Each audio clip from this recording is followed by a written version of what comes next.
शेतकरी कर्जमाफीबाबत अत्यंत महत्त्वाची आणि आनंदाची बातमी असणार आहे, कारण शेतकऱ्यांना 5 जुलैपासून अखेरीस कर्जमाफी लागू होणार असल्याची माहिती आपले कृषी मंत्री दत्तात्रय भरणे यांनी सोशल मीडियाच्या माध्यमातून दिली आहे. यामध्ये बळीराजाला भारमुक्त करण्यासाठी कटिबद्ध असून राज्यातील 56 लाख शेतकऱ्यांना योजनेअंतर्गत प्रत्यक्षात लाभ दिला जाणार आहे, ज्यामध्ये 36,585 कोटींची कर्जमाफीची प्रक्रिया राबवली जाणार असून 5 जुलैपासून याची अखेरीस अंमलबजावणी केली जाणार आहे. आता यामध्ये याद्या कधी येणार हा एक प्रश्न महत्त्वाचा असणार आहे. साधारणपणे जुलै महिन्याच्या पहिल्या आठवड्यामध्येच पहिली यादी प्रसिद्ध होऊन त्यानंतर आधार प्रमाणीकरण करण्याची प्रक्रिया शेतकऱ्यांना करावी लागणार आहे आणि आधार प्रमाणीकरण केल्यानंतर शेतकऱ्यांना कर्जमाफीचा लाभ प्रत्यक्षात त्यांच्या बँक खात्यावरती जमा होण्यास सुरुवात होणार आहे. यामध्ये सुरुवातीला 2 लाखांपर्यंतची कर्जमाफी आणि त्यानंतर जे 50,000 रुपये प्रोत्साहनपर अनुदान असेल किंवा वन टाईम सेटलमेंट, ज्यामध्ये शेतकऱ्यांनी 2 लाखांच्या वरची जी रक्कम असेल ती त्या ठिकाणी बँकेमध्ये आणून भरायची आणि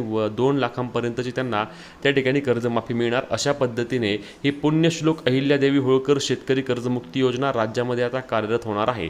शेतकरी मित्रांनो, तुमच्यावर नक्की किती कर्ज आहे किंवा तुम्ही प्रोत्साहनपर अनुदानामध्ये पात्र आहात की तुम्ही त्या ठिकाणी कर्जमाफीमध्ये पात्र आहात, नक्की कमेंटच्या माध्यमातून सांगा. ही व्हिडिओ जास्तीत जास्त शेतकरी मित्रांना शेअर करून पुढील सर्व अपडेटसाठी आपल्या पेजला फॉलो आणि चॅनलला सबस्क्राईब करायला विसरू नका. भेटूया पुढच्या व्हिडिओत. तोपर्यंत जय महाराष्ट्र.